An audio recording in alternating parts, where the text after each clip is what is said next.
আমাদের সংস্কৃতি, আমাদের সংস্কার সর্বদা থাকবে আমাদের সাথে।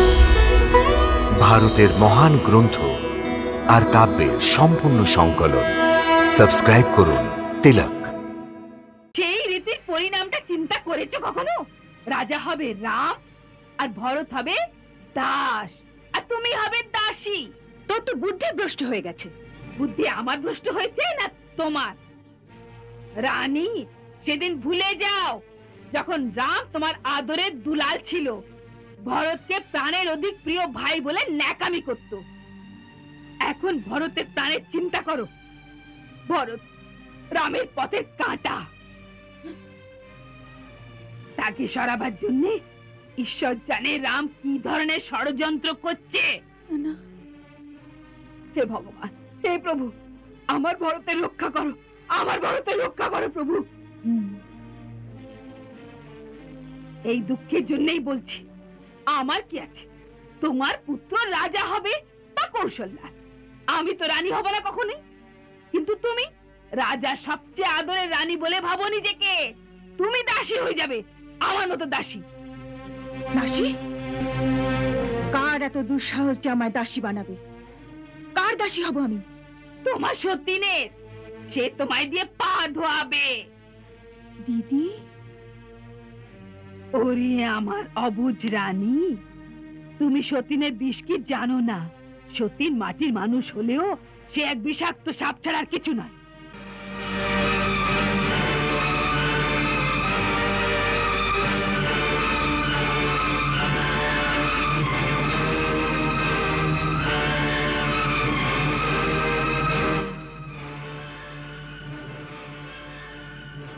আমি কারো দাসী হব না। সতীনের দাসী হবার পূর্বে আমি বিষ পান করে মরে যাব। মরার কথা কেন চিন্তা করছো মূর্খ? জেতার কথা চিন্তা করো। এই চিন্তা করো যে সতীনের জিতে যাওয়া বাজি কি করে পাল্টে যায়। রামের জায়গায় তোমার পুত্র যেন রাজা হয়।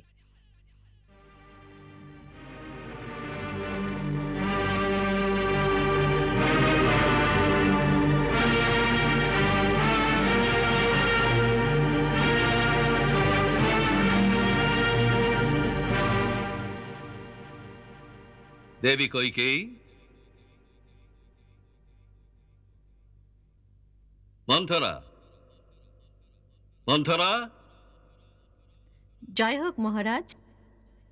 দেবী কইকেয়ীকে দেখতে পাচ্ছি না, কোথায় তিনি? মহারানী ক্রোধাগারে চলে গেছেন। ক্রোধাগারে?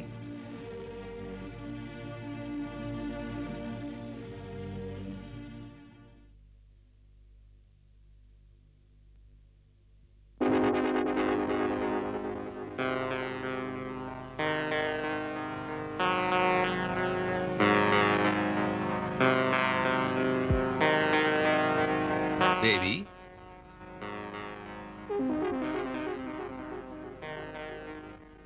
দেবী কইকেয়ী,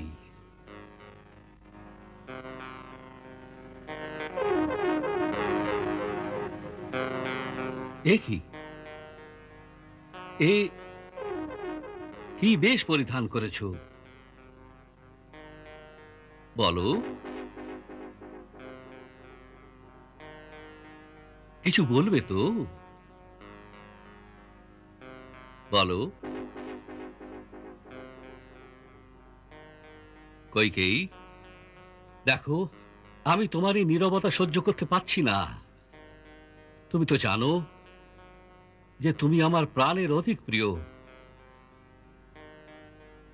তুমি যা বলো তা করে দেখাতে পারি, যা চাও তোমাকে দিতে পারি। যদি তুমি চাও তো রাজাকে ভিখারি করে দিতে পারি, বা ভিখারিকে রাজা। দেবী, যতক্ষণ চন্দ্র সূর্য আকাশে ঘুরছে, যতক্ষণ সমগ্র পৃথিবী আমার অধিকারে রয়েছে, দ্রাবিড়, সিন্ধু, সৌবীর, সৌরাষ্ট্র, দক্ষিণের প্রদেশ তথা অঙ্গ, বঙ্গ, মগধ, মৎস্য, কাশী আর কৌশল, এই সব দেশে আমার অধিকার আছে।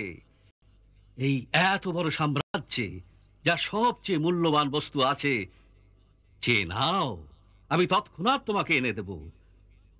কিন্তু আমার থেকে মুখ ফিরিয়ে থেকো না।